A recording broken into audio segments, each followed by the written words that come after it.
આણમ નમો સિદ્ધાણમ નમો આયર્યાણમ નમો વજ્જાયાણમ નમો લોહે સવ્વ સાહુણમ એસો પંચન મુક્કારો સવ્વ ભાવપણાસનો મંગલાણમ ચ સવ્યેસિમ પડવમ હવૈ મંગલમ. અનંત ઉપકારી તીર્થંકર પરમાત્માઓ સમ્યક તત્વને આત્મસ્તર ઉપર સ્થાપિત કરવા માટે ધર્મતીર્થની સ્થાપના કરે છે. આ તીર્થંકરની પરંપરામાં થયેલા પૂર્વાચાર્ય પૂર્વધર મહર્ષિ ઉમાસ્વાતીજી મહારાજા એમણે આદિગમ સૂત્ર એની રચના કરેલી છે, જેનું પોતે જ ભાષ્ય રચ્યું છે. અને એ સૂત્રને ભાષ્યના આધારે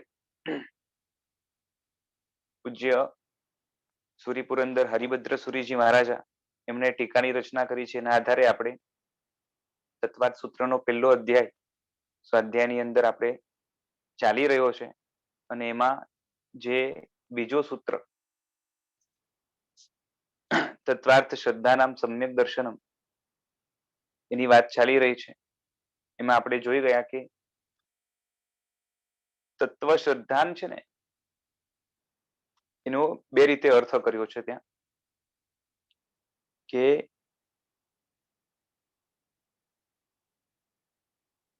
તત્વાર્થ લખ્યું છે ને એટલે તત્વ અને પદાર્થ કે અર્થ. તો એક તો તાત્વિક પદાર્થો કે તાત્વિક અર્થો એટલે તાત્વિક વસ્તુઓ એની શ્રદ્ધા એનું નામ સમ્યક દર્શન. અથવા તો જે અર્થ છે એની તાત્વિક શ્રદ્ધા એનું નામ સમ્યક દર્શન. તો જે પહેલો અર્થ હતો એના ઉપર ગઈ ફેરે આપણે વિચારણા કરી રહ્યા હતા. એ વિચારણા થોડીક બાકી છે, આપણે પૂરી કરીને પછી જે બીજો અર્થ છે એના ઉપર આપણે જઈશું. હું અહીંથી પેજ શેર કરું છું.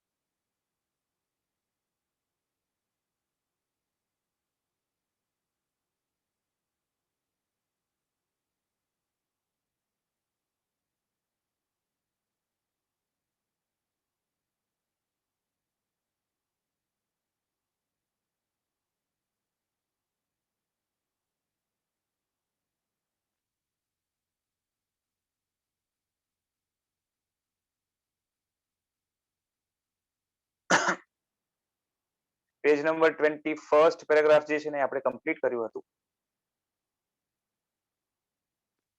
This we have completed. હવે એની આગળનું જે છે એ હું કહીને બતાવીશ.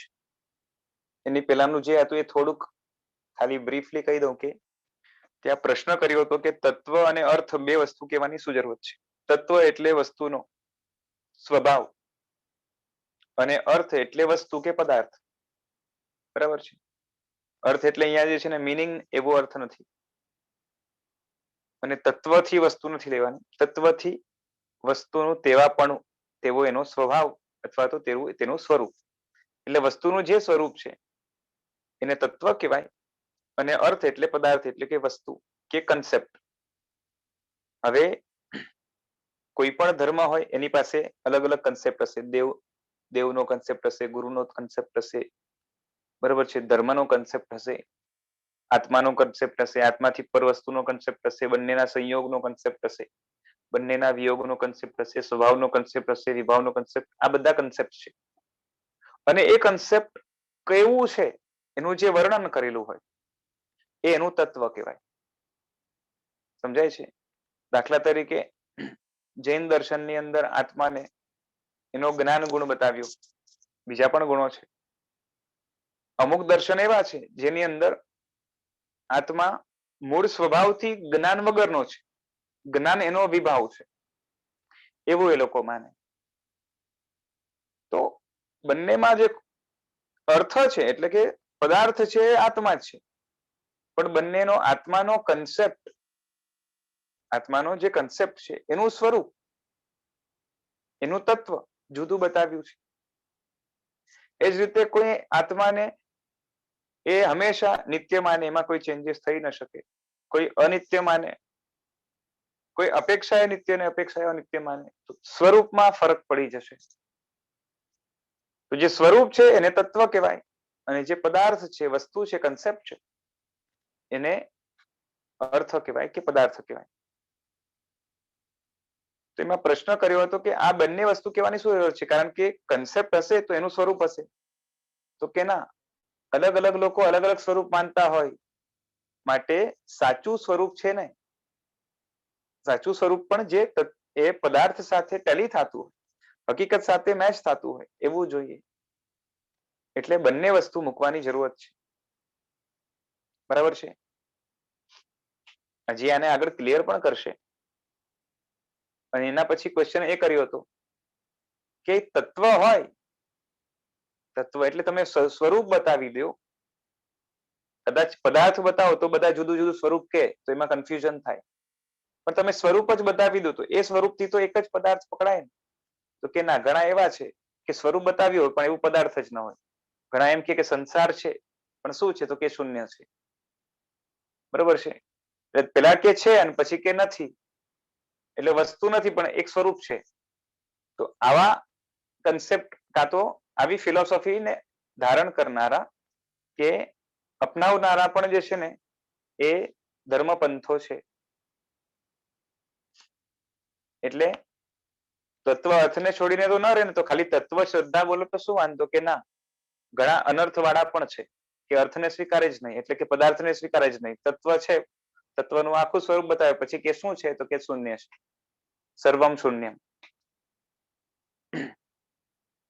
એટલું આપણે ગઈ ફેરે જોઈ રહ્યા હતા. હવે આગળ જે છે ને થોડુંક કદાચ અઘરું પડે. અહીંયા લખ્યું છે કે ઉભય પદમાં વ્યભિચાર હોય તો જ વિશેષણ વિશેષ્ય ભાવ હોય એવો નિયમ નથી. ઉભય એટલે બોથ, બંને.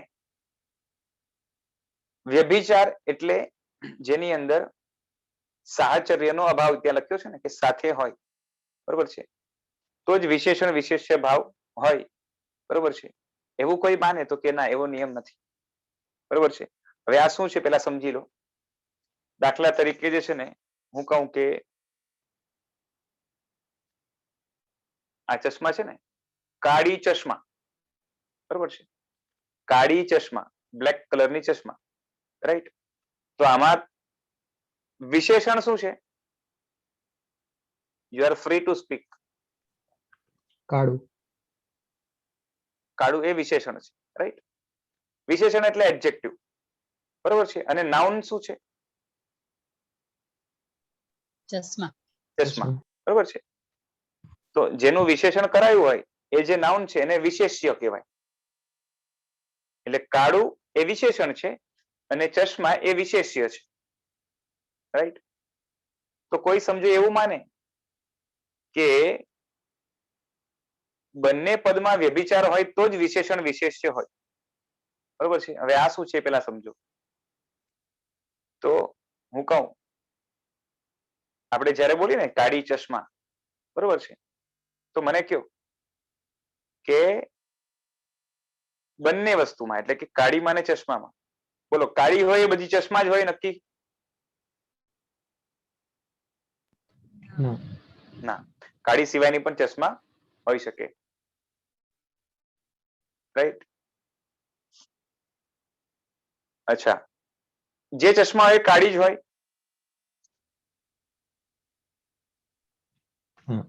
એટલે કાળી બીજી પણ વસ્તુ હોઈ શકે. સોરી, હું પેલા ડિસ્ક્રાઇબ કરવામાં ગડબડ થઈ. કાળી હોય એ ચશ્મા જ હોય એવું નક્કી નહીં, બરોબર છે. કાળી બીજી વસ્તુઓ પણ હોઈ શકે. અચ્છા, ચશ્મા હોય એ કાળી જ હોય એવું પણ નક્કી નહીં. એટલે બંને સાઈડ થી વ્યભિચાર આવે. ટેસ્ટ કરવા જાવ તો વ્યભિચાર એટલે કંઈક ગોટાળો મળે. એટલે તમારે આ પર્ટિક્યુલર ચશ્મા ઉપાડવી હોય તો શું કેવું પડે? કાળી ચશ્મા. કારણ કે ચશ્માના પણ બીજા કલર મળે ને કાળી પણ બીજી વસ્તુ હોય, બરોબર ને? તો કોઈ એવું માને કે બંને બાજુથી જ્યારે આવું મળે ત્યારે તમારે વિશેષણ વિશેષ્ય હોવું જોઈએ, પણ આવું હંમેશા નિયમ નથી. Okay, this is not always. હમણાં જે મળ્યું ને એવું હંમેશા ના હોય. કાળી સિવાયની પણ ચશ્મા હોય અને ચશ્મા સિવાય કાળું બીજું પણ હોય, બરોબર છે. એવું હોય પણ ઇટ ઇઝ નોટ ઓલવેઝ, હંમેશા આવું નથી હોતું. એનું એક્ઝામ્પલ આપ્યું અહીંયા.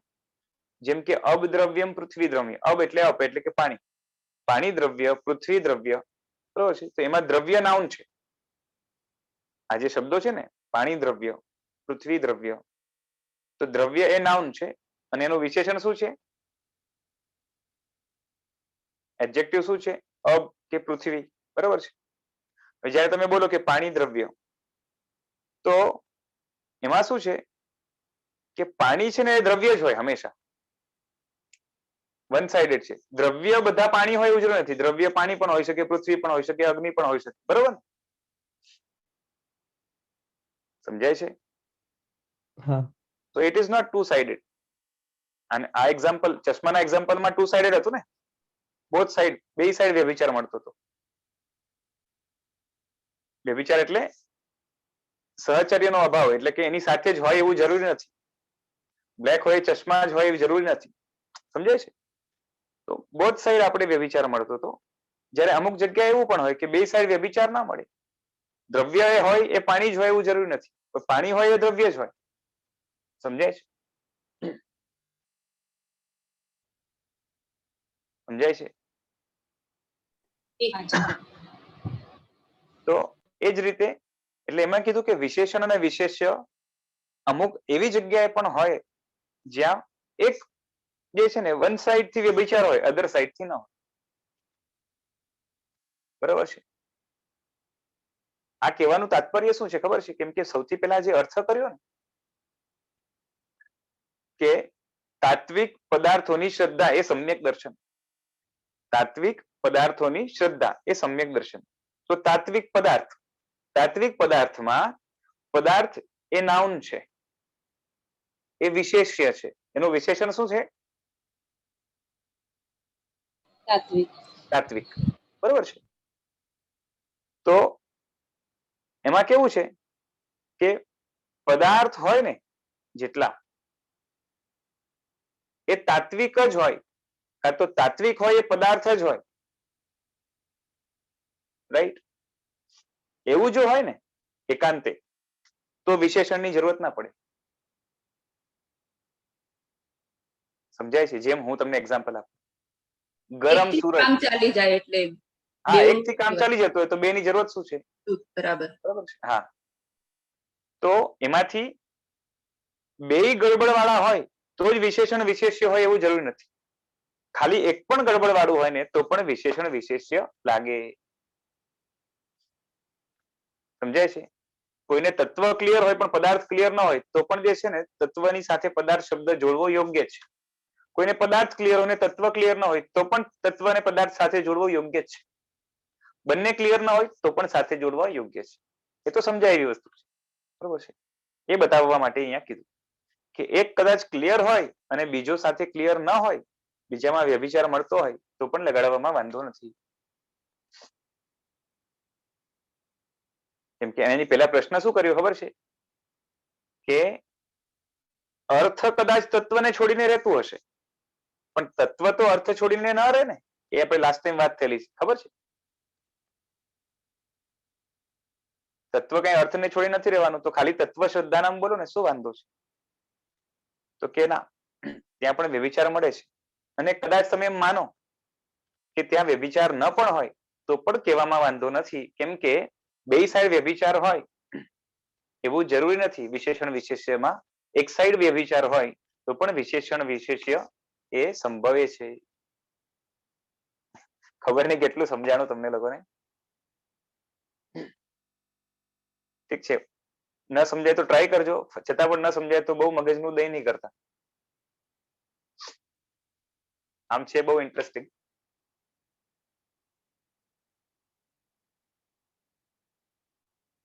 શું કહો છો બીજલબેન? મજા આવે છે?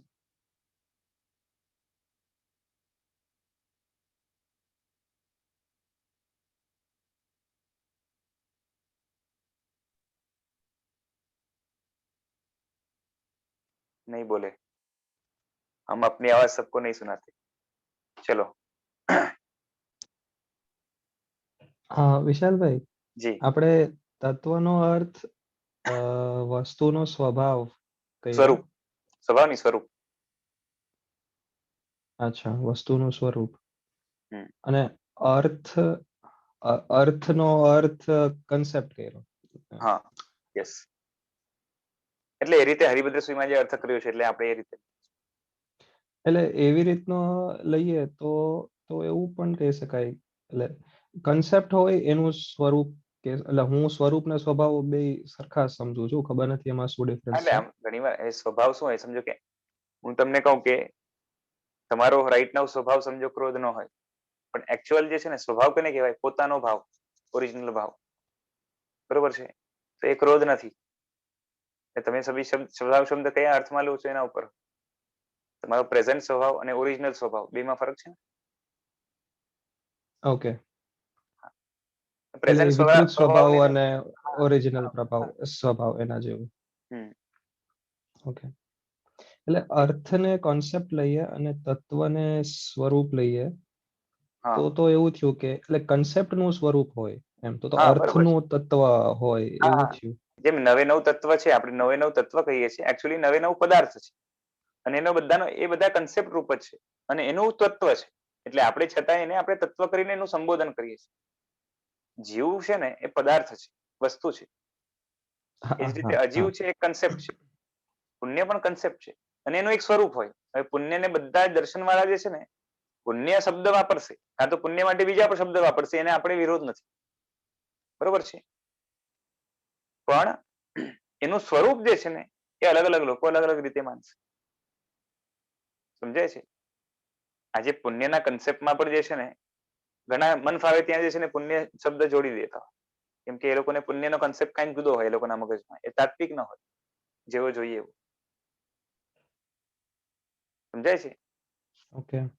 જેમ છે ને હવે કોઈ કે જે છે ને ભાઈ તમે ધર્મ કેમ નથી કરતા, તો કે પુણ્ય નથી, અમારું પુણ્ય જાગશે ત્યારે કરશું, બરોબર છે.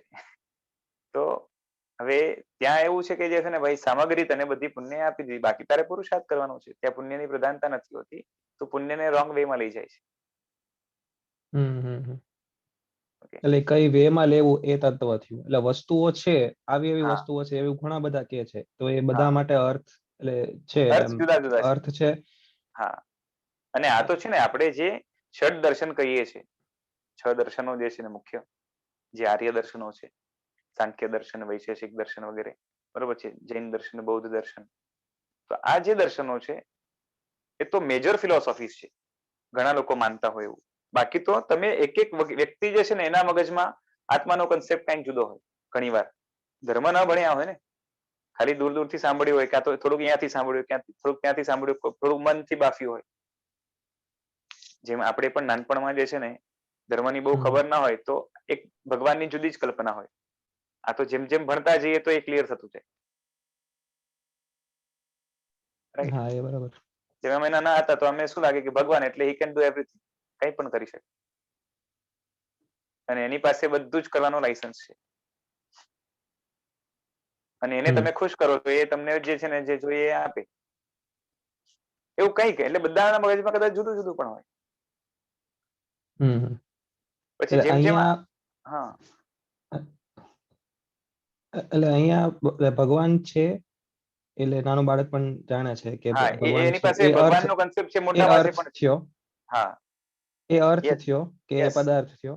અને હવે કેવા છે ભગવાન એ તત્વ થયું. યસ બરાબર ને? ઓકે હા ઓકે ઓકે, થેન્ક યુ. બસ એવું છે. પછી નાના નાના પદાર્થો હોય ને એનાથી બહુ જીવનમાં ફરક ના પડતો હોય. ટેબલ છે, ટેબલ 3 પાયા વાળું પણ હોય, 1 પાયા વાળું પણ હોય, 4 પાયા વાળું પણ હોય, બરોબર છે. હવે કોઈ કે છે ને 4 પાયા વાળાને ટેબલ કહેવાય, કોઈ કે 3 પાયા વાળાને, તો એનાથી બહુ ફરક નથી પડતો કે ઠીક છે ભાઈ તારે જે કેવું હોય કે. પણ જેનાથી આપણી પ્રેઝન્ટ લાઈફ, ફ્યુચર લાઈફ, લાંબો ફ્યુચર એને ઇફેક્ટ થતું હોય એવા જે કન્સેપ્ટ છે એ બેસિકલી નવ તત્વની અંદર મૂક્યા છે. સમજાય છે? હવે સમજો કે નરક કોઈ એમ કે 7 છે ને કોઈ કે 6 છે, એમ સમજો કોઈ કેતું હોય, બરોબર છે. આમ બહુ કઈ ફરક ના પડે, પણ નરક છે એટલું કબૂલ કરે એટલું કામ થઈ જાય.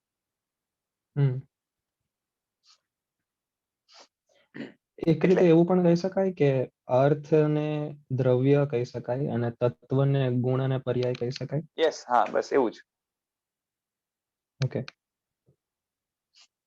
વચ્ચે હું બોલી પણ ગયો હતો, આ શબ્દ વાપર્યો હતો મેં. ઘણા પછી પર્યાય શબ્દ થોડોક અઘરો પડે. એ શું છે ઘણીવાર શબ્દોના પણ જે છે ને મનની અંદર અલગ અર્થો કલ્પેલા હોય પહેલાથી, એવું પણ બને. ઠીક છે. આખી ગુણ પર્યાય એ વસ્તુનું સ્વરૂપ છે, અને વસ્તુ એટલે દ્રવ્ય. પછી દ્રવ્યના પેટા દ્રવ્ય પણ હોય, જેમ પૂતગલ દ્રવ્ય છે, પછી એના જે છે ને સબ ડિવિઝન્સ કરો તો બધું જે છે ને એ પૃથ્વી પણ છે, દીવાર છે, ટેબલ છે, ખુરશી છે, આ બધા પૂતગલના પેટા વિભાગ છે, એને પણ આપણે દ્રવ્ય તરીકે લઈ શકાય. અને એના પણ બધા પાછા ગુણ ને પર્યાય હોય. એ આપણે જયારે છે ને પેલું ચાલતું હતું ને એની અંદર આ બધા આવ્યા હતા કન્સેપ્ટ. શું નામ છે? અનેકત્વવાદ. નહીનો કોઈ સાંભળ્યો હોય ને યાદ હોય તો ત્યારે હતું.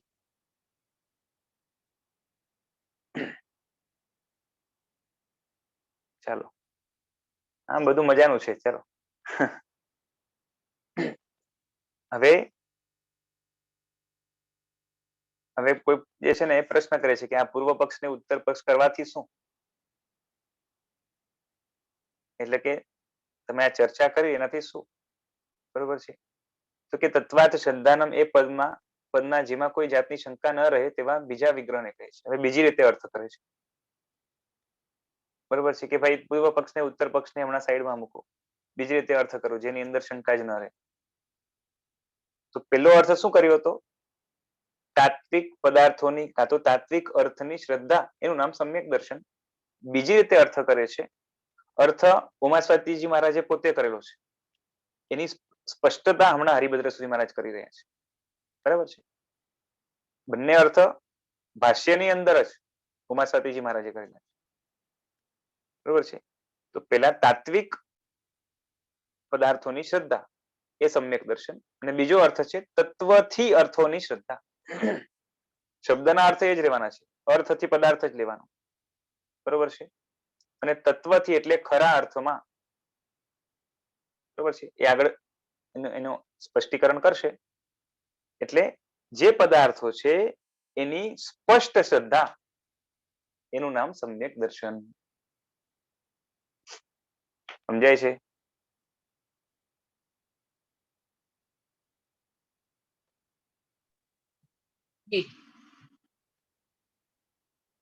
ત્યાં અર્થ શું કર્યું? તાત્વિક પદાર્થોની શ્રદ્ધા. ત્યાં વિશેષણ વિશેષ્ય પદાર્થો કેવા? તો કે તાત્વિક, બરોબર છે?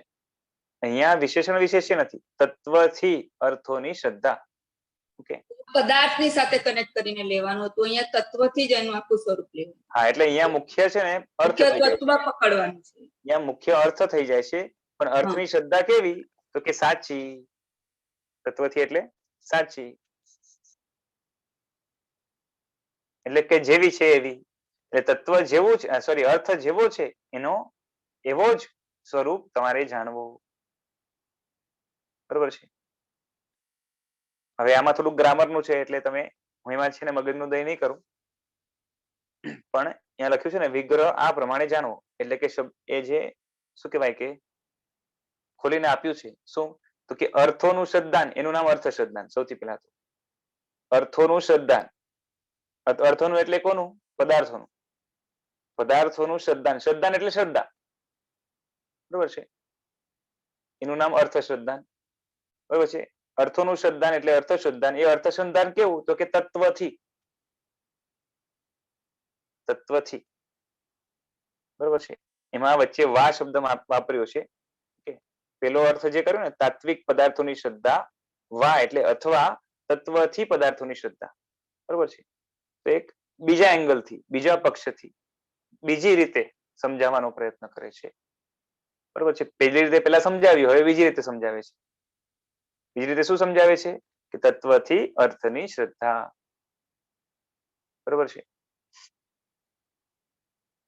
હવે આ પક્ષ શ્રદ્ધા કરવા યોગ્ય છે એમ જણાવવા માટે છે, એટલે કે બીજી રીતે પણ જે અર્થ કર્યો એ પણ બરાબર છે. જે આવા પ્રકારનું છે તે સમ્યક દર્શન છે, તેમ લક્ષ્યનો નિર્દેશ કર્યો. કે તત્વથી અર્થની શ્રદ્ધા છે એ શું છે? તો કે સમ્યક દર્શન છે. હવે આ આટલું કહીને કહેવું શું છે? તો કે છે કે તત્વથી એટલે તત્વથી નો અર્થ શું? કે વસ્તુ જેવા સ્વરૂપે છે તેવા સ્વરૂપથી, એટલે કે સાચા સ્વરૂપથી. વસ્તુ એટલે અર્થ, અર્થ કે પદાર્થ, બરોબર છે. વસ્તુ જેવા સ્વરૂપે નથી તેવા સ્વરૂપે નહીં, જેવા સ્વરૂપે છે તેવા સ્વરૂપે એની શ્રદ્ધા કરવી. બરોબર છે. અને કઈ રીતે શ્રદ્ધા કરવી? તો કે ભાવથી. બરોબર છે. ભાવથી એટલે શું? કે પોતાના જ્ઞાનથી, નહીં કે માતા પિતા આદિના દાક્ષિણ્યથી. એટલે કોઈ તમને કહે ને કે ભાઈ તું માની લે ને ભાઈ, તો ભાઈ ઠીક છે, તું કે છે તો માની લઉં છું, એને શ્રદ્ધા કહેવાય? સમજાય છે?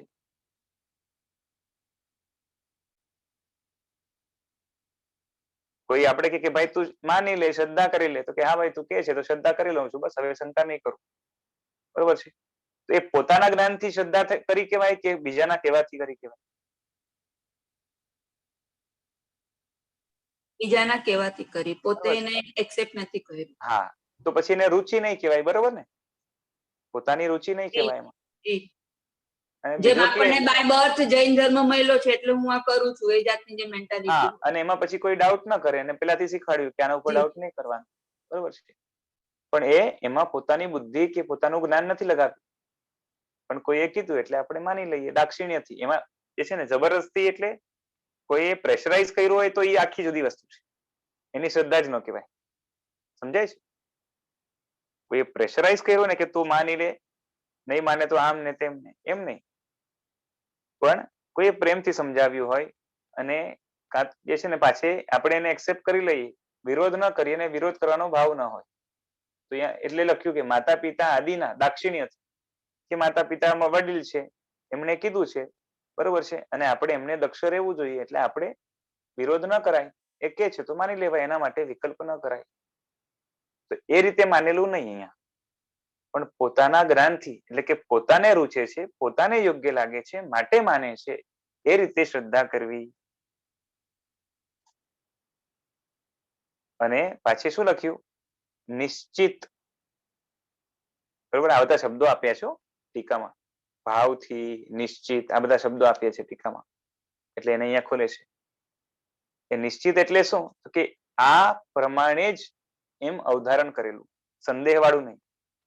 એટલે કે નિશ્ચિત ભાવથી, એક તો ભાવથી અને એક તો નિશ્ચિત. નિશ્ચિત એટલે શું? કે શ્રદ્ધા કેવી? કે આ વસ્તુ આ પ્રમાણે જ છે, એટલે શંકા વગર, સંદેહ વગર.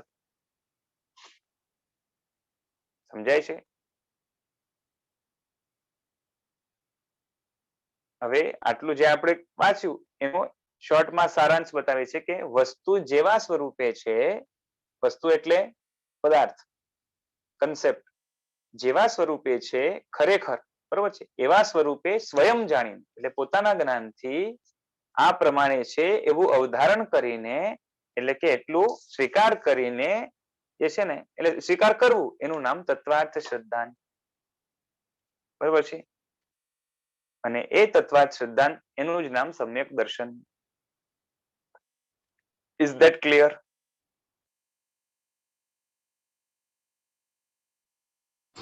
યસ.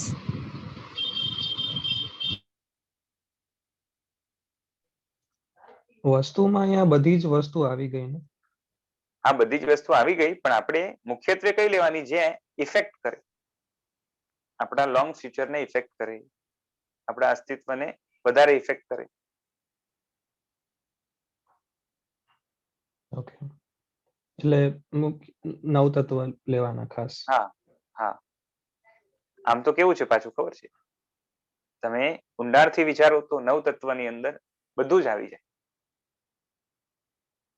કઈ બાકી નથી. બધું જ, બધું જ. તમારા લાઈફને નાનકડું ઇમ્પેક્ટ કરે કે મોટું, બધું જ આવી જાય.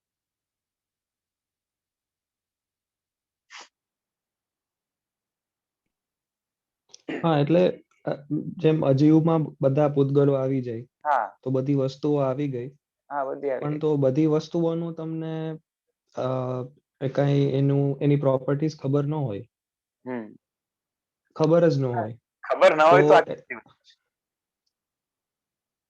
આ તો કેવું થઈ જાય ખબર છે, તો કેવું થાય કે જે છે ને કેવળ જ્ઞાન થયા વગર સમ્યક દર્શન ના આવે, એવું થઈ જાય. હા, એટલે હા, એક્ઝેક્ટ, હા, એવું જ થાય. એટલે so it is about whatever we are knowing, whatever we know, okay, about that thing, if we are clear, then it leads to samyak darshan.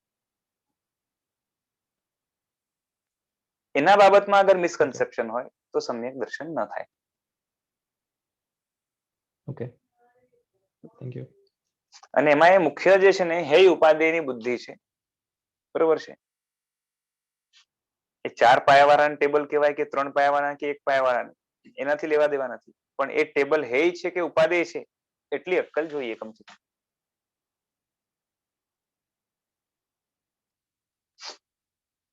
બરોબર છે. અને હે છે તો કઈ અપેક્ષા એ કેટલા અંશમાં, ઉપાદેય છે તો કેટલા અંશમાં, ક્યારે કામ આવે ક્યારે ન આવે, બરોબર છે. કેમ કે એ જ ટેબલ ઉપર છે ચડીને એ ઘરનો પંખો પણ ઠીક કરાય ને ટ્યુબલાઇટ પણ ઠીક કરાય ને જે છે ને ઉપર સાફ સફાઈ કરવી હોય તો પણ કરાય.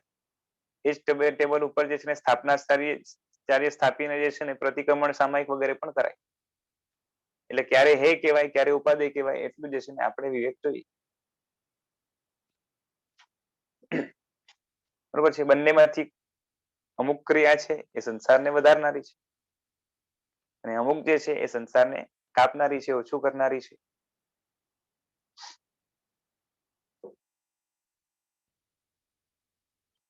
હવે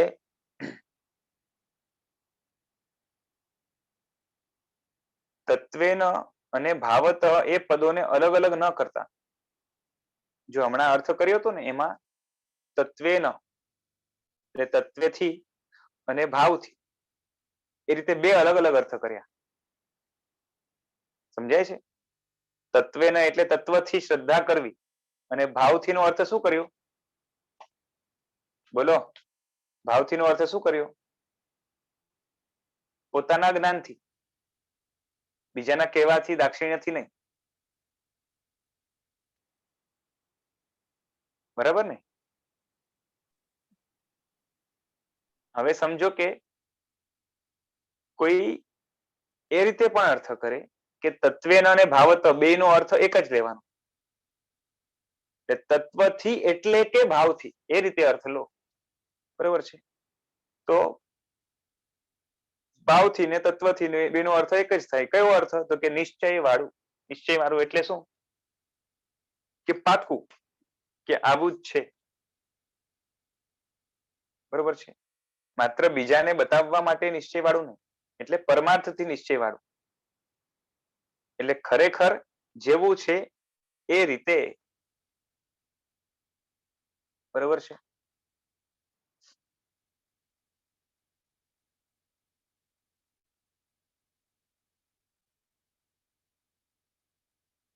કંટાળો તો નથી આવતો ને? હાજી, આવે છે. સાચે રસ પડે છે. રિયલી સારી રીતે આપ કરાવો છો. સારું, આવી રીતના બોલતા રહો તો પછી મારે. નહીં નહીં, સાચે ના કહેવા માટે નથી કહેતી, આ સાચી વાત છે. સાચું જ કહું છું. ખાલી કહેવા ખાતર નથી કહેતી વિશાલભાઈ. ચાલો, હા હા, થેન્ક યુ. આ પ્રમાણે તત્વાનામ અર્થાનામ તત્વેન વા અર્થાનામ શ્રદ્ધાનમ એવી બે પ્રકારની સમાસ કલ્પના બતાવીને વિસ્તારથી બતાવતા ભાષ્યકાર કહે છે કે તત્વ, હું બીજો પેજ શેર કરું છું, એમાં આગળનું હશે જ.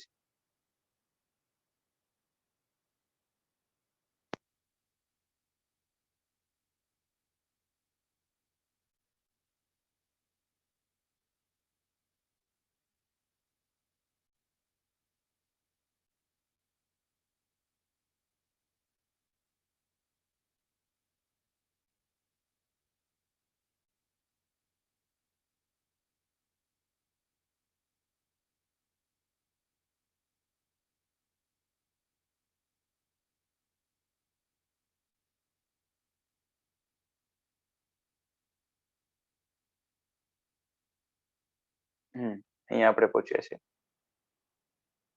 તત્વાનામ અર્થાનામ એ આપણે જોયું કે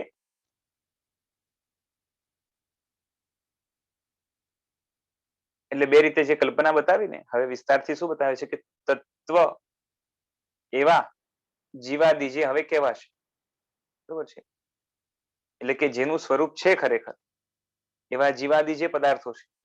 આમ નવ તત્વની અંદર આપણે 9 જે તત્વ બતાવે છે ને એ રીતે આ તત્વાર્થ સૂત્રની અંદર 7 તત્વો બતાવ્યા છે.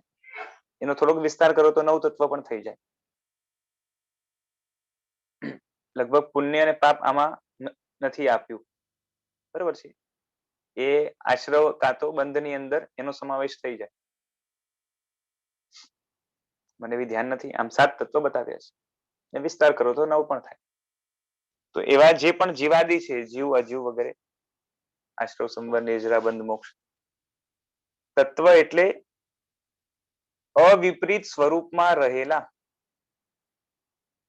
બરોબર છે. તત્વથી સ્વરૂપ લેવાનું છે ને, તો સ્વરૂપ કેવાનું લેવાનું? તો કે જેવું છે તેવું. જેવું છે તેવું એટલે શું? કે વિપરીત નહીં, ઊંધું નહીં, પરંતુ સીધું સાચું, બરોબર છે. તો એ રીતે રહેલા જે પણ જીવાદી છે, બરોબર છે. આમ તો જીવાદી જે છે એવા જ છે, બરોબર છે. એટલે પોતાનું જેવું સ્વરૂપ છે તેવા સ્વરૂપે રહેલા, બરોબર છે, જીવાદી. હવે એમાં એક્ઝામ્પલ આપે છે કે સમજો કે જીવ છે, તો જીવનું લક્ષણ શું છે? કે જ્ઞાન દર્શન, બરોબર છે, જેને ઉપયોગ કહેવાય છે. એટલે ઉપયોગ એ જીવનું લક્ષણ છે, અને ઉપયોગ બે પ્રકારનો હોય છે, જ્ઞાન ઉપયોગ અને દર્શન ઉપયોગ. જ્ઞાન એટલે વિશેષ ઉપયોગ અને દર્શન એટલે સામાન્ય ઉપયોગ. એ બધી વસ્તુ આગળ આવશે. આમ પણ સૂત્રના ક્રમ પ્રમાણે જીવ તત્વ બધા તત્વોની આદિમાં છે. જ્યારે પણ તત્વની વાત આવે તો સૌથી પહેલા જીવથી ચાલુ થાય, પછી અજીવ વગેરે આવે, બરોબર છે. એનું કારણ પણ એ છે કે આ ભણનાર, વાંચનાર, બોધ પામનાર, કાં તો બધા તત્વને જાણીને એનું ફળ મેળવનાર કોણ છે? તો કે જીવ છે. એટલે ઇમ્પોર્ટન્ટ આપણા માટે જીવ તત્વ છે સૌથી પહેલા. એટલે બધી જગ્યાએ જ્યાં પણ ભણવાનું આવશે તો તત્વમાં સૌથી પહેલા જીવ આવશે. આથી અહીં જીવ આદિ એમ બોલાય છે, એટલે જીવ વગેરે એમ બોલાય છે, બરોબર છે. હવે આપણે જે સ્ટાર્ટિંગમાં અર્થ કર્યો હતો ને, તત્વ અને અર્થ, એ બે શબ્દમાં તાત્વિક અર્થ કે તાત્વિક પદાર્થ, બરોબર છે. તો તાત્વિક એ વિશેષણ છે અને પદાર્થ કે અર્થ એ વિશેષ્ય છે, બરોબર છે. તો એ જે અર્થ કર્યો હતો એને આશ્રયને, એટલે કે એને ધ્યાનમાં રાખીને હવે ભાષ્યકાર આગળ કહે છે કે તત્વો એ જ અર્થો છે. તત્વો છે ને, કેમ કે સ્વરૂપ છે, બરોબર છે, પોતે જ. કેમ કે આખું સ્વરૂપ કહો તો હાથમાં શું આવે? અર્થ, એટલે પદાર્થ હાથમાં. મેં લાસ્ટ ટાઈમ એક્ઝામ્પલ આપ્યું હતું કે કોઈ વ્યક્તિ છે, એનું આવું આવું આવું આવું સ્વરૂપ છે, આખું સ્વરૂપ ભેગું કરું તો હાથમાં શું આવશે? તો કે વસ્તુ, એટલે અર્થ, પદાર્થ, બરોબર છે, બરોબર છે. તો અપેક્ષાએ તત્વ એ જ અર્થ છે. તત્વો એ જ અર્થો છે, અને એ અર્થની અપેક્ષા એ, બરોબર છે, પુલ્લિંગમાં નિર્દેશ કર્યો છે, બરોબર છે. લિંગ તરીકે જુઓ તો ત્યાં પુલ્લિંગ આવે, બરોબર છે. એ ગ્રામરની ભાષા છે, અને એ પણ પાછું સંસ્કૃત આપણે ત્યાં જોવું પડે. અન્યથા તત્વ શબ્દ નપુંસક લિંગમાં છે. તત્વ શબ્દ છે ને, તત્વ પોતે જ અર્થ છે, માટે અર્થ છે ને પુલ્લિંગ છે, અને તત્વ શબ્દ જે છે ને નપુંસક લિંગમાં છે. તો અહીંયા તત્વને પુલ્લિંગમાં નિર્દેશ કર્યો હશે, એવું કંઈક હશે. હવે એકદમ મને ધ્યાન નથી. તે જ જીવાદી જણાતા હોવાથી અથવા એક પર્યાયમાંથી બીજા પર્યાયમાં જતા હોવાથી અર્થ છે, બરોબર છે. જે જીવાદી પદાર્થો છે એ કેવા છે? તો કે જણાતા હોવાથી, એટલે કે એનું જ્ઞાન થઈ શકે છે, અથવા તો એક પર્યાયમાંથી બીજા પર્યાયમાં જાય છે. એટલે એનો ફોર્મ ચેન્જ થાય છે, એના પર્યાયો બદલે છે. કોના? બધાના, જીવ અજીવ વગેરે બધાના, બરોબર છે. અને એવું છે માટે એ અર્થભૂત છે, એટલે કે પદાર્થ છે. કારણ કે પદાર્થ તેને જ કહેવાય જે જણાય અને જેના પર્યાયો બદલાય, એટલે જે જ્ઞાનનો વિષય બને અને જે પર્યાયના પરિવર્તનનો વિષય બને, એને અર્થ કહેવાય, બરાબર છે. આ રીતે લોકો અર્થ કરે છે. હવે શ્રદ્ધાન શબ્દ છે ને, એનો મિનિંગ શું છે એ બતાવે છે. તત્વ અને અર્થ વિશે વિચારણા કરી. હવે જે શ્રદ્ધાન છે એટલે શ્રદ્ધા છે, બરોબર છે, એનો અર્થ શું? તો કહે છે કે શ્રદ્ધાન એટલે જીવાદી પદાર્થોમાં, એટલે જે આપણે તત્વ અને અર્થની વાત કરી એમાં જે અર્થ કયા છે? તો કે જીવાદી છે, અને એ અર્થ પોતે જ તત્વ છે, એટલે આપણે જીવાદીને પણ તત્વ કહીએ છીએ. એટલે જીવાદી પદાર્થોમાં પ્રત્યયથી અવધારણ કરવું. પ્રત્યયથી એટલે શું? કે શ્રદ્ધાને રોકનારા કર્મના ક્ષયોપશમ આદિ નિમિત્તથી.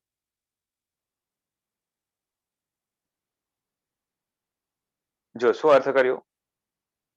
શ્રદ્ધાન એટલે જીવાદિ જે પદાર્થ છે એમાં પ્રત્યયથી કાં તો પ્રત્યય વડે અવધારણ કરવું. અવધારણ કરવું એટલે કે ધારી રાખવું.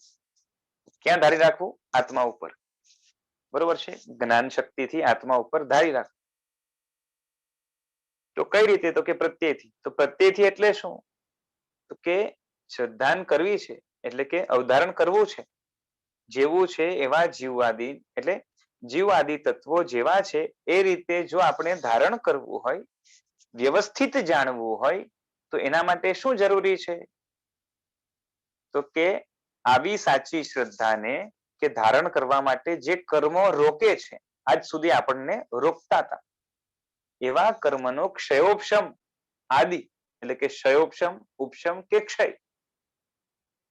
આદિ નિમિત્તથી એટલે કે આદિ વડે.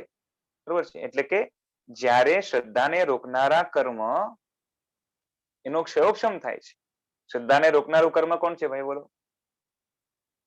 સાચી મિથ્યાત્વ. હા, મિથ્યાત્વ મોહનીય. એનો કાં તો શોર્ટમાં કહો તો દર્શન મોહનીય. બરોબર છે? એટલે દર્શન મોહનીય કહો કે મિથ્યાત્વ મોહનીય, એનું જ્યારે એ ક્ષય થાય, ઉપશમ થાય કે ક્ષયોપશમ થાય, તો એનાથી આ શ્રદ્ધા પ્રગટે છે. એટલે કે સાચું તત્વ કાં તો તત્વની સાચી શ્રદ્ધા, બરોબર છે, કાં તો તાત્વિક અર્થોની શ્રદ્ધા એ આત્મામાં પેદા થાય છે. આત્મા એને ધારી શકે છે. અથવા તત્વોની વિચારણાથી થયેલા જ્ઞાન વડે, બરોબર છે, તત્વની તમે વિચારણા કરો એટલે સાચું શું છે, સાચું શું છે, આમ છે કે આમ છે, એમ કરવાથી જે જ્ઞાન થાય, બરોબર છે, આમ આમ કરવાથી ખરેખર આમ થવાનું શું છે? પાછળ અંદરમાં ક્ષયોપશમ થવાનું જ છે. એટલે લખ્યું કે આ રીતે કાં તો આ રીતે કાં તો બંનેથી, બરોબર છે, ઉભયથી એટલે કે બંનેથી શ્રુત આદિને વિચારીને આ પ્રમાણે જ છે અને આ જ તત્વ છે, બરોબર છે, વસ્તુઓ જે છે ને આવા આવા પ્રકારે છે અને એનું આ સ્વરૂપ છે, આવું જ સ્વરૂપ છે, એવી જે વૃત્તિ, એવું જે અવધારણ, એવા જે ભાવો, એવા જે પરિણામ, એને પ્રત્યય અવધારણ કહેવાય. બરોબર છે? એટલે અંદરમાં શું બને છે અને કેવા ભાવ થાય છે અને કેનાથી થાય છે એ બધું બતાવી દીધું કે તત્વના ચિંતનથી, બરોબર છે, એક જાતની સત્યની શોધકતાથી, સત્ય શોધક ભાવોથી શું થાય છે? તો કે અંદરમાં મંથન થાય. અને એ મંથન એવું હોય જે કર્મને હટાવે. એ પુરુષાર્થ અંદરનો શું કરે? તો કે મિથ્યાત્વ મોહનીય કર્મને નબળું પાડે, હટાડે, ખસેડે, કાં તો એની તાકાતને ઓછી કરે, એમાંથી રસને કાઢી નાખે, કાં તો કર્મને આઘા પાછા કરે. એની અસર આત્મા ઉપર ટેમ્પરરી કાં તો પરમનન્ટ થવાથી રોકી દે. અને એનાથી જે સાચી શ્રદ્ધા પ્રગટ થાય, બરોબર છે, કાં તો જે સાચું જ્ઞાન પ્રગટ થાય, એનું જ નામ અહીંયા સમ્યક દર્શન છે. અપેક્ષા એ જ્ઞાનની દર્શન એક છે અને અપેક્ષા અલગ અલગ છે. બરોબર છે?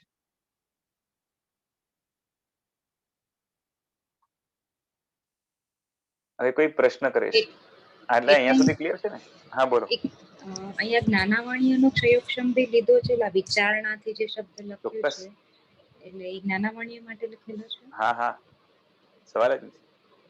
પણ એને જ્ઞાનાવર્ણીયને અહીંયા હાઇલાઇટ નથી કર્યો. એનું કારણ શું છે? કે જ્ઞાનાવર્ણીયનો ક્ષયોપશમ આપણે અનંતવાર થયો, પણ મોહનીયનો, મિથ્યાત્વ મોહનીયનો ક્ષયોપશમ નહીં થવાના કારણે એ જ્ઞાનાવર્ણીયનો ક્ષયોપશમ એ એડે ગયો, નિષ્ફળ ગયો. એટલે મુખ્ય કારણ તરીકે કયું આવશે કર્મનો ક્ષયોપશમ? તો કે મિથ્યાત્વ મોહનીય. બાકી તો છે ને વીર્યાંતરાયનો ક્ષયોપશમ પણ સાથે લાગે. કારણ કે તમારે વિચારવું હોય તો મનની શક્તિ લાગશે, એટલે મનોવીર્યનો ઉપયોગ ત્યાં થશે. એટલે એટલો વીર્યાંતરાનો ક્ષયોપશમ જોઈએ, બરોબર છે. સાથે સાથે જ્ઞાનાવર્ણીયનો, દર્શનાવર્ણીયનો પણ ક્ષયોપશમ જોઈએ, કારણ કે દર્શન વિના જ્ઞાન ના થાય પાછું. એટલે દર્શનાવર્ણીયનો, જ્ઞાનાવર્ણીયનો અને વીર્યાંતરાય એ બધાનો ક્ષયોપશમ જોશે, બરોબર છે. અને ઘણીવાર વિચારવા માટે બીજા નિમિત્તોની જરૂરત પણ હોય જે આપણા વિચારને સ્ટિમ્યુલેટ કરે, જેમ કે ગુરુ છે કે પુસ્તકો છે, તો ત્યાં લાભાંતરાનો ક્ષયોક્ષમ, બરોબર છે, બીજા બીજા ક્ષયોક્ષમ પણ લાગે. પણ આ બધો ક્ષયોક્ષમ, આવા નિમિત્તો અને આટલી અનુકૂળતા જ્ઞાનાવરણીય વગેરેની એ આપણે અનંતવાર થઈ છે, છતાં પણ સાચું દર્શન કેમ નહીં થયું? તો કે રોકનાર કોણ હતું? મિથ્યાત્વ. તે મિથ્યાત્વ મૌનીનો ક્ષયોક્ષમ મુખ્ય છે. એટલે સાધારણ કારણ છે ને એને ક્યારે પણ હાઇલાઇટ ના કરે, વિશેષ કારણ હોય એને હાઇલાઇટ કરે. હાજી.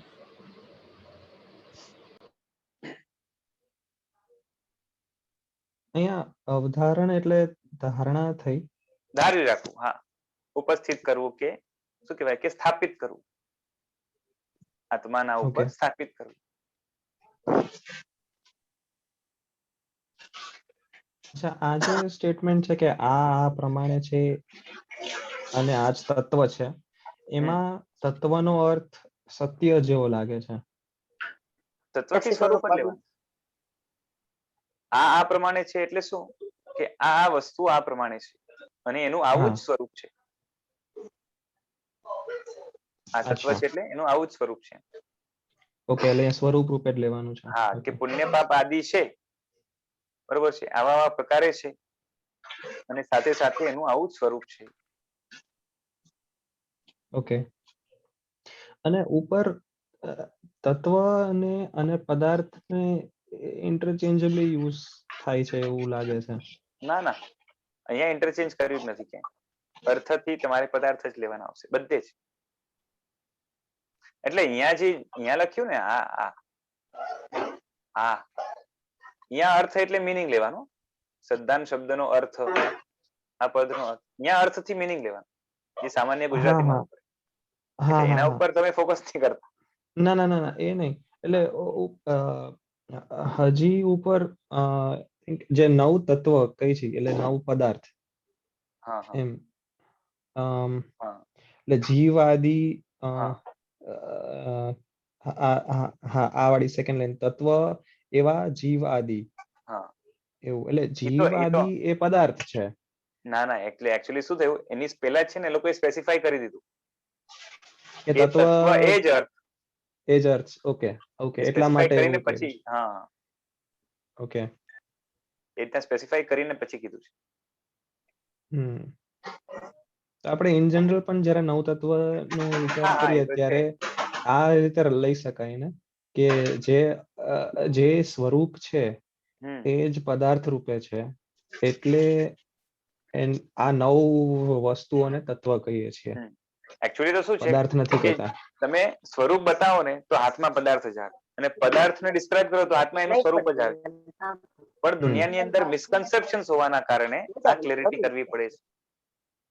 તમારું જ્ઞાન ક્લિયર હોય ને તો આ બધી વસ્તુની જે છે ને એ મથામણ કરવાની કે માથાકૂટ કરવાની જરૂર નથી. જ્ઞાન અનક્લિયર છે એના કારણે મિસકન્સેપ્શન્સ થાય છે, અને એના માટે જ આ બધી ચર્ચા છે. બાકી આત્મા ઉપર મોહનીયનું આવરણ ન હોય તો એક પણ ભ્રમ ન રહે, પછી આ ચર્ચાની જરૂરત જ ન હોય. એને જે દેખાય એ બધું ક્રિસ્ટલ ક્લિયર દેખાય. સમજાય છે? એટલે જ્ઞાનાવરણીય ભલે હાજર હોય, જ્ઞાનાવરણીય ક્યારે પણ પૂરેપૂરા જ્ઞાનને રોકી નથી શકતું. એટલે થોડું જ્ઞાન તો ખુલ્લું રહેવાનું છે. પણ જ્ઞાનાવરણીય કેટલું પણ હાજર હોય, પણ જો મોહનીય બિલકુલ ન હોય તો જેટલું જ્ઞાન છે ને એમાં એને ક્યાંય ભ્રમ નહીં થાય.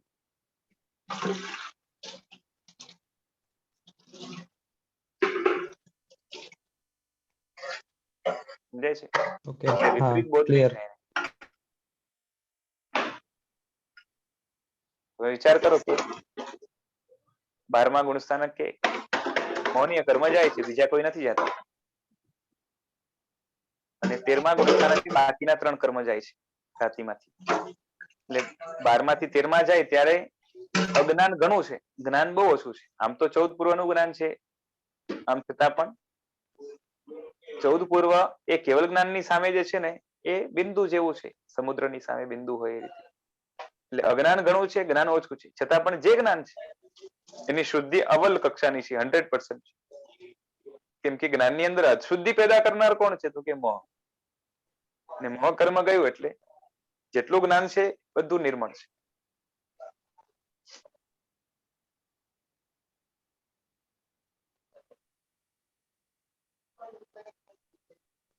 બરોબર છે? હા જી, હા, ક્લિયર.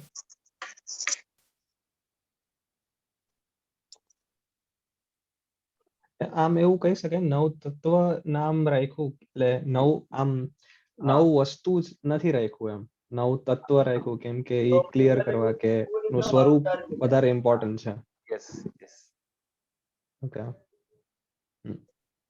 આમ સામાન્યથી લોકો તત્વથી વસ્તુ લેતા હોય અને અર્થ કહો ને તો જે છે ને એનો ડિટેલિંગ એ રીતે લેતા હોય. હા હા, બરોબર છે? એટલે અને જ એ થોડુંક વ્યવહારમાં આપણે એ હા. રીતે લઈએ જ છે. જેમ છે ને આપણે સૂત્ર હોય તો સૂત્રનો પેલા પદાર્થ હોય, પછી વાક્યાર્થ હોય, પછી મહાવાક્યાર્થ હોય, સૌથી છેલ્લે એદમ પર્યાયાર્થ હોય. બધા અર્થ જ છે, ત્યાં ડિટેલિંગના અર્થમાં જ લેવાય છે. અને અહીંયા પણ આપણે શબ્દમાં જોયું ને કે શ્રદ્ધાન શબ્દનો અર્થ, બરોબર છે? તો અર્થથી મીનિંગ કે તો કાં તો એનું એ વાઇડ ડિસ્ક્રિપ્શન એ રીતે જ આવે.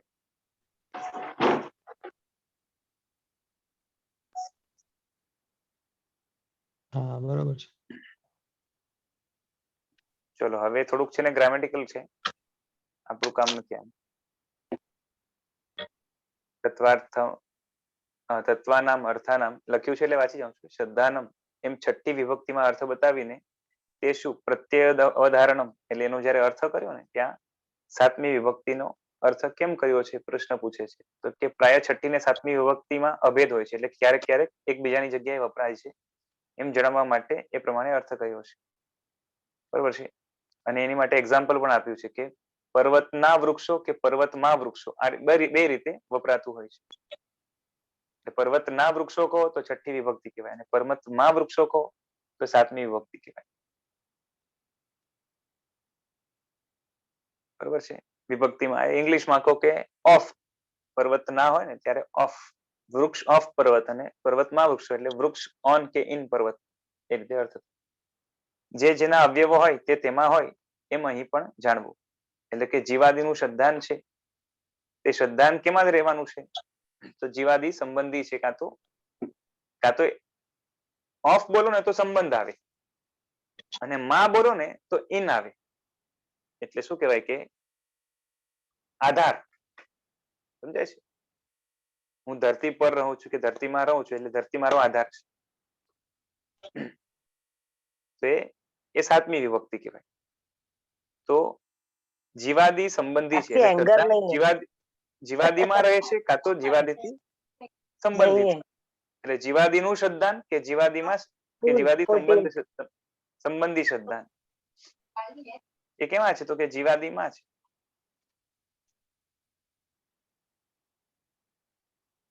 હવે સમ્યક દર્શન એના લક્ષણો શું? તો એની વાત હવે કરશે. બરોબર છે? અમુક લોકોને ખ્યાલ હશે લગભગ. તો બોલો તો.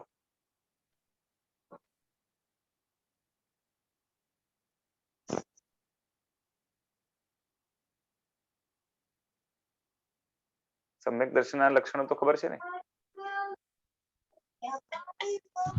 સામયિક નિર્વેગ, અનુકંપા, આસ્તક્ય. હા,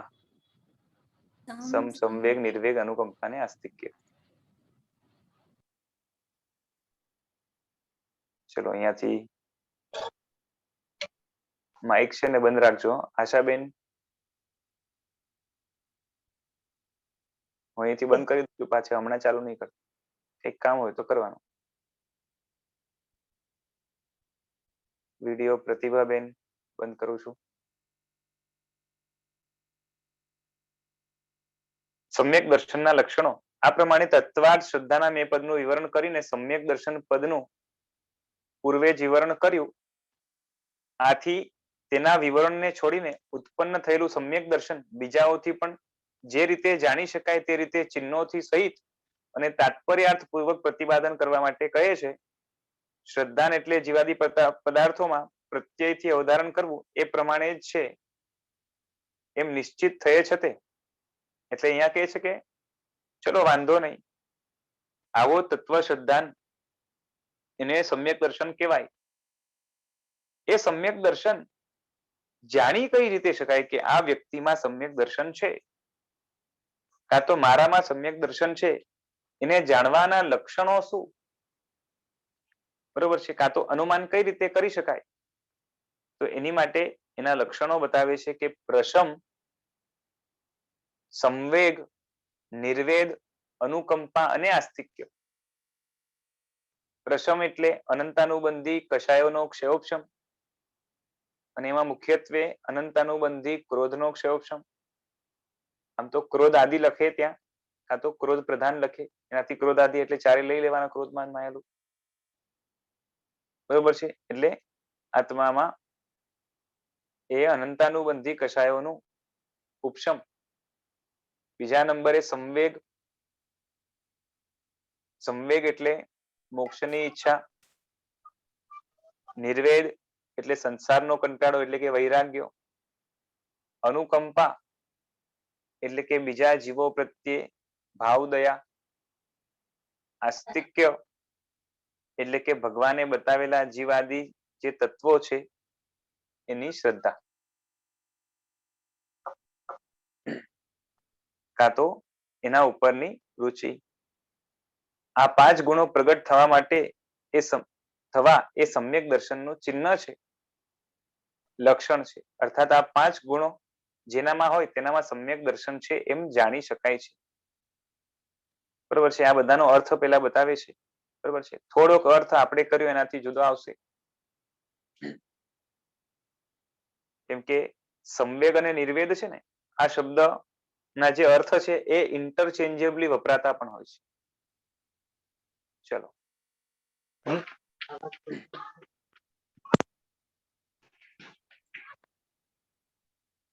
સૌથી પહેલા પ્રશમ એટલે કે દોષનું નિમિત્ત મળે કે ન મળે, ક્રોધ મોહનીયના ક્ષયોપશમ આદિથી થતો જે ક્ષમાનો પરિણામ છે. બરોબર છે. ક્ષમાથી ઉપશમ લેવાનું, કાં તો શાંતતા લેવાની. અને ક્રોધ મોહનીય આદિ લખ્યું. બરોબર છે. આ ક્રોધ મોહનીય કર્મના ક્ષયોપશમ આદિથી, ક્ષયોપશમ આદિથી એટલે ક્ષયોપશમથી, ઉપશમથી કાં તો ક્ષયથી જે આત્મામાં ક્ષમાનો પરિણામ જન્મે છે. બરોબર છે. દોષનું નિમિત્ત મળે કે ન મળે, પણ અંદરમાં ક્ષમાનો એ પરિણામ છે. બરોબર છે. એમાં પણ ક્રોધ મોહનીય કયો લેવાનો? તો કે અનંતાનુબંધી, અને એને પ્રશમ કહેવાય છે. આ શોર્ટમાં અર્થ છે. પછી સંવેગ. બરોબર છે. તો સંવેગથી અહીંયા મોક્ષની ઈચ્છા નથી લીધી, પરંતુ સંસારનો ભય લીધો છે. નરક આદિ ગતિની વિચારણાથી, એટલે કે નરક વગેરે જે 4 ગતિઓ છે એમાં એની વિચારણા કરો તો સંસારનો જે ભય પેદા, એનું નામ સંવેગ છે. બરોબર છે. ઘણી જગ્યાએ સંવેગથી મોક્ષની ઈચ્છા અને નિર્વેદથી સંસારનો વૈરાગ્ય એ રીતે લેવાતો હોય છે. ઘણી જગ્યાએ ઓપોઝિટ પણ લેવાતો. ત્રીજા નંબરે નિર્વેદ એટલે વિષયોમાં એમને દોષ દેખાય, એટલે કે વિષયોથી જે પર અવસ્થા છે.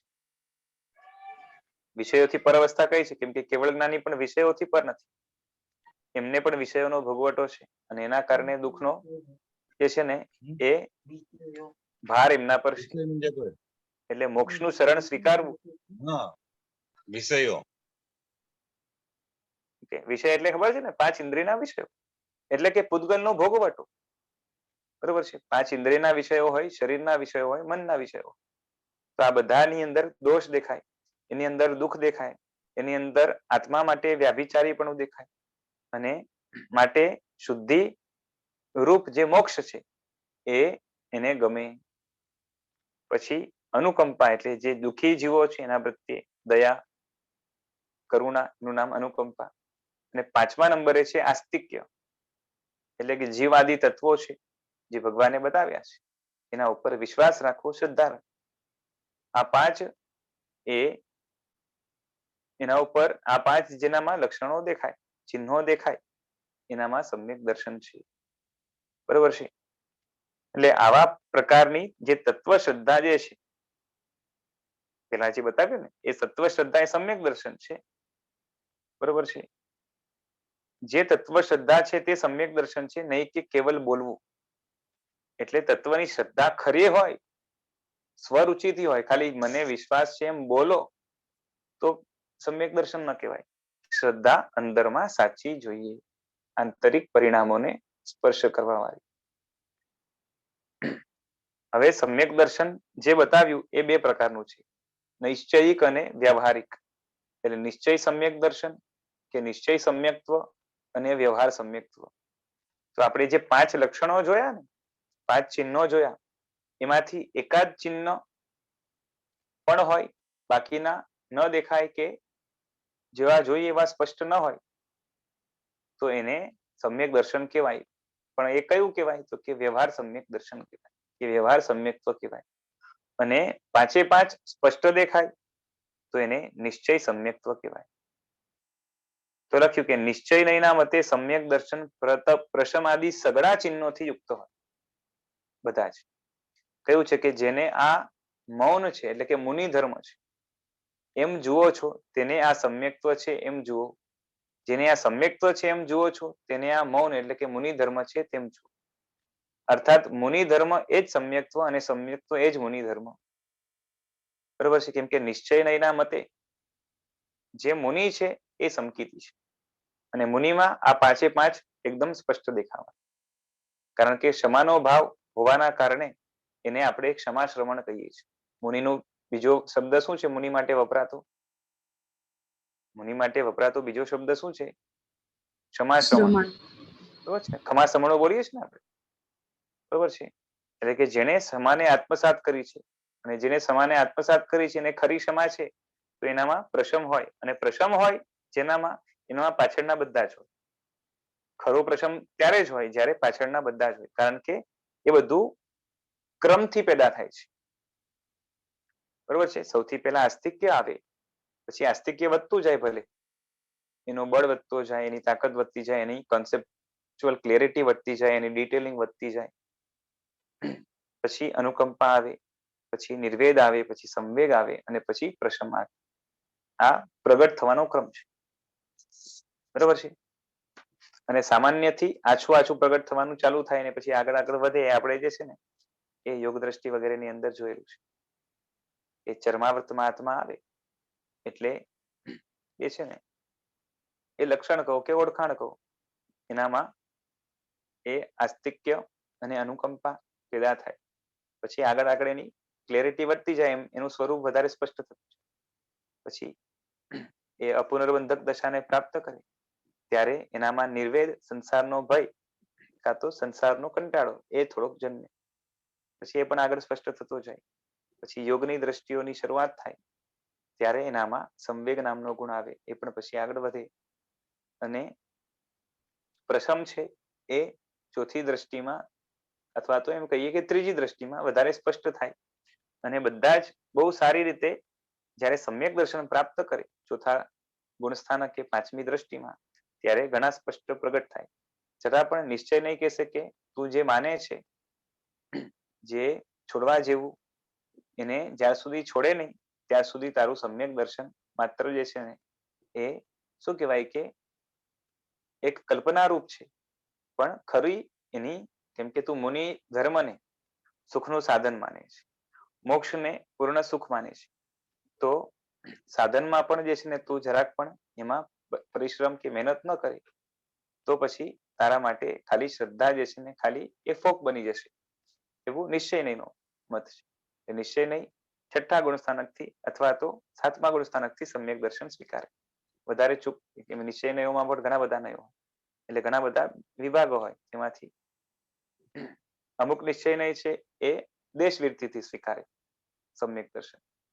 કેમ કે ત્યાં પણ આંશિક આચરણ છે ભાવથી, એની પહેલા નથી. પછી એટલે 5મા ગુણસ્થાનક. અમુક કે બધું છોડવા જેવું છે તો થોડુંક કેમ બાકી રાખે છે, બધું છોડે તો 6થા ગુણસ્થાનક.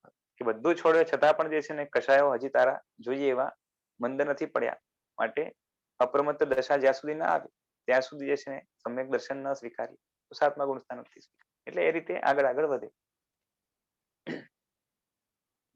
એટલે નિશ્ચય નહીં જે છે ને એ મુનિપણું કાં તો મુનિપણાનું અંશ છે 5મા ગુણસ્થાન ત્યાં. એટલે જ્યાં મુનિ ધર્મ છે મૌન છે, બરોબર છે, જ્યાં શાંતતા છે ક્ષમા છે ત્યાં સમ્યક્ત્વ છે, અને જ્યાં સમ્યક્ત્વ છે ત્યાં શાંતતા છે. એવું કે મુનિ ધર્મ છે કે મૌન છે, બરોબર છે. આમ તો મૌન થી ઘણા અર્થ થાય, બરોબર છે. મન, જેમ આપણે વાક્યનું મૌન લેતા હોય ને વચનનું મૌન, એ રીતે મન વચન કાયાનું જે મૌન છે, બરોબર છે. મૌનથી આમ શાસ્ત્રીય પરિભાષામાં કહીએ તો ગુપ્તી લેવાની, કે મન વચન કાયાને જેટલું નિરોધમાં રાખે એટલો મુનિ મૌન કહેવાય, કે એનું મુનિપણું શોભે. કેમ કે જે મૌન છે, મૌનમાંથી જ મુનિ શબ્દ છે. મુનિ કોણ? તો કે જે મૌન છે. મૌન એટલે શું? તો જે ગુપ્ત છે. ગુપ્ત એટલે શું? કે જે મન વચન કાયાની ક્રિયાને બની શકે એટલી રોકવાનો પ્રયત્ન કરીને એમાં સફળતા મેળવે છે. અને આપણે જે 5 કીધા એમાંથી જે છે ને એકાદ ગુણ હોય, એકાદ ચિહ્નથી યુક્ત હોય, બરોબર છે. અને પણ કયો સ્પષ્ટ વાળો પાછું, એ ચર્માવર્તીને જે છે ને સમકીતી ન કહેવાય, બરોબર છે. જ્યાં સ્પષ્ટતા આવે ત્યારે એને જે છે ને, કેમ કે આસ્તિક્ય પણ આત્મકલ્યાણકારી ભૌતિકતાથી ખસાડનારું જ્યાં સુધી ન બને ત્યાર સુધી એને વ્યવહારથી સમ્યક્ત્વ પણ ન કહેવાય. તો વ્યવહારથી સમ્યક્ત્વ ક્યારથી કહેવાય? તો કે અપુનર્બંધક દશા પામે ત્યારથી એ વ્યવહારથી સમકીતી કહેવાય. અને સ્પષ્ટ વ્યવહારથી સમકીતી એટલે કે વ્યવહારમાં પણ જે વિશુદ્ધ વ્યવહાર છે, બરોબર છે, એ તો ચોથા ગુણસ્થાનકે કે 5મી દ્રષ્ટિમાં સમ્યક દર્શનનો સ્વીકાર કરે, બરોબર છે. ત્યાં પ્રશમ વગેરે છે પણ ત્યાં પ્રશમ ગૌણ છે અને આસ્તિક્ય પ્રધાન છે, બરોબર છે. કેમ કે ત્યાં પણ વૈરાગ્ય ભલે ઘણો હોય, બરોબર છે, પેલાની દ્રષ્ટિઓની અપેક્ષાએ અનંત ગણો વૈરાગ્ય છે, છતાં પણ જે છે ને એ વૈરાગ્ય એ શું કહેવાય કે છોડવા દેતો નથી, એટલે એ અપેક્ષા એ વૈરાગ્યની કચાશ કહેવાય. એટલે ત્યાં બાકીના જે આપણે જોયું ને કે નિર્વેદ સંવેક વગેરે, એ અપેક્ષા એમાં ખામી છે એમ કેવું પડે, બરોબર છે. એટલે હવે અલગ અલગ એંગલ્સ છે, કોકને અઘરું લાગતું હશે ખબર નહીં, પણ આવું છે.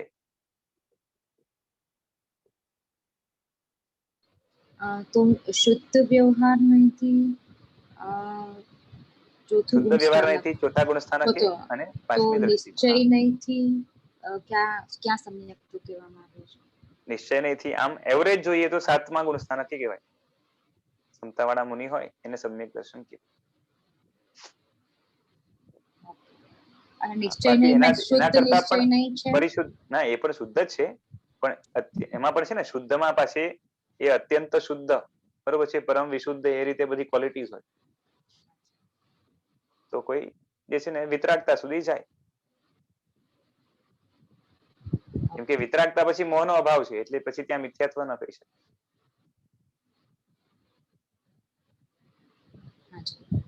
હા. પછી આખી વ્યાખ્યા થોડીક સમ્યક દર્શનની સમજો કે બદલાવી નાખે, બરોબર છે, તો અલગ વસ્તુ છે. પણ હવે એ બધામાં હમણાં આપણે નથી પડવું, બરોબર છે.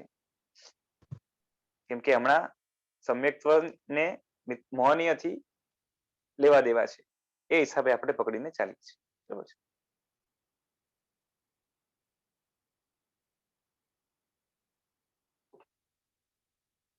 ચાલો આજે તો સમય થઈ ગયો છે, રાખીએ. હવે આ પ્રશમાદિનો જે ક્રમ છે એમાં જે હેતુ છે, કારણ છે, એ આપણે જોશું નેક્સ્ટ ટાઈમ. આજ સમય થયો છે એટલે આપણે રાખીએ.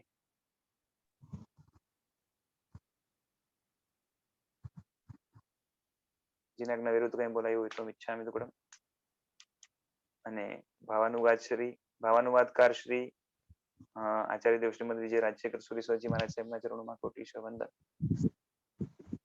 અને જેની કૃપા દ્રષ્ટિથી થોડીક પણ પ્રજ્ઞા ખીલી છે એવા અનેક ગુરુ ભગવંતોમાં શિરમોહર કહી શકાય એવા ગચ્છનાયક આચાર્ય ભગવાન શ્રીમદ વિજય યુગભૂષણ સુરીશ્વરજી મહારાજ સાહેબના પણ ચરણોમાં કોટીશ વંદન. અને ગ્રંથકારશ્રીના, ભાષ્યકારશ્રીના, ટીકાકારશ્રીના કે ભાવાનુવાદકારશ્રીના આશય વિરુદ્ધ કંઈ બોલાયું હોય અને પરમાત્માની આજ્ઞા વિરુદ્ધ કંઈ બોલાયું એનું ધીરે ધીરે ઈચ્છા. ચાલો પ્રણામ. પ્રણામ સર.